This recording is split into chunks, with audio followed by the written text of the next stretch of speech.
C'est le massacre sur nos routes et apparemment nul n'est responsable. Hélas, c'est le Sénégal qui est ainsi fait. Pourtant, il y a un flagrant crime continu dans la circulation routière. Où est la police? Où est la gendarmerie? Où est le procureur? Traquer les détourneurs de deniers publics et autres voleurs de milliards comme de poules, c'est bien. Mais arrêter les tueurs des routes, c'est encore mieux. Touba, Tivaouane, Porokhane, Thiès, Kaolack, Matam, Tamba, Ziguinchor, Kolda, pour ne citer que ces directions. Il n'y a pas un seul axe routier qui est épargné par l'irresponsabilité au volant. Même nos Gamou, Magal et Ziara, qui auraient dû être des moments de vie, de paix et de sécurité, parce que de ferveur religieuse, se transforment en prières mortuaires. Nos événements religieux ne sont-ils pas devenus source de danger et de mort? Affirmatif, malheureusement. Les deuils nationaux qui devraient être rares dans la vie d'une nation sont devenus chez nous quasi quotidiens. Nos chemins sont parsemés d'accidents très violents, presque toujours mortels et souvent très meurtriers. Au vu de la violence des chocs, des télescopages le plus souvent, on dirait des crimes prémédités. Il n'est plus permis d'en douter. Il y a chez certains chauffeurs, plus exactement chauffards, une volonté d'abréger des vies. Transports en commun, particuliers, cortèges officiels, tous y passent, tous y trépassent.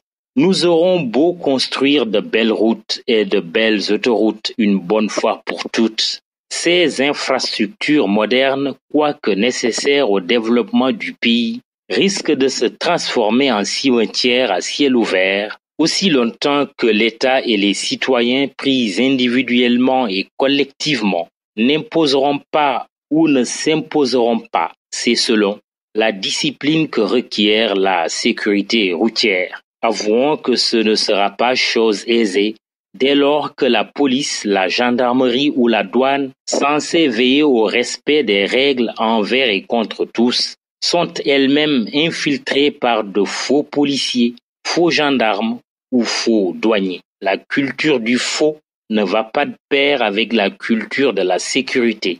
Sécurité routière ou toute autre forme de sécurité.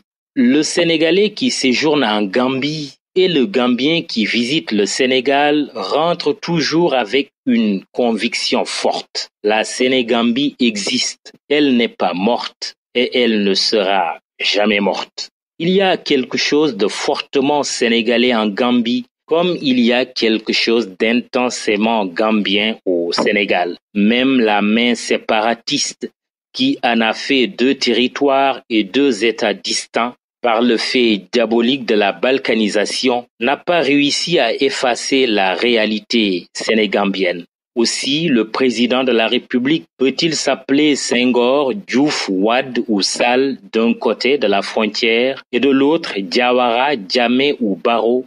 Rien ni personne ne peut gommer la dite réalité. Un dirigeant politique intelligent de part et d'autre doit plutôt accompagner cette réalité pour ne pas dire ce mouvement d'ensemble. La discontinuité territoriale que constitue la Gambie pour le Sénégal n'est pas une fatalité. Au contraire, elle se présente comme une opportunité de bâtir une continuité territoriale par terre, mer, air et chemin de fer. Quid de la discontinuité linguistique brandie comme frein à l'intégration du fait de l'adoption de l'anglais comme langue officielle par la Gambie et du français par le Sénégal? C'est oublier que nous avons le Wolof en commun, coupe sèchement le banquier Baboucar Kane, sénégambien, bon temps. Quand un banquier offre la solution avec la froideur qui le caractérise, il ne reste plus qu'un leadership politique intégrationniste pour faire l'affaire. La Gambie et le Sénégal plus forts ensemble que désunis.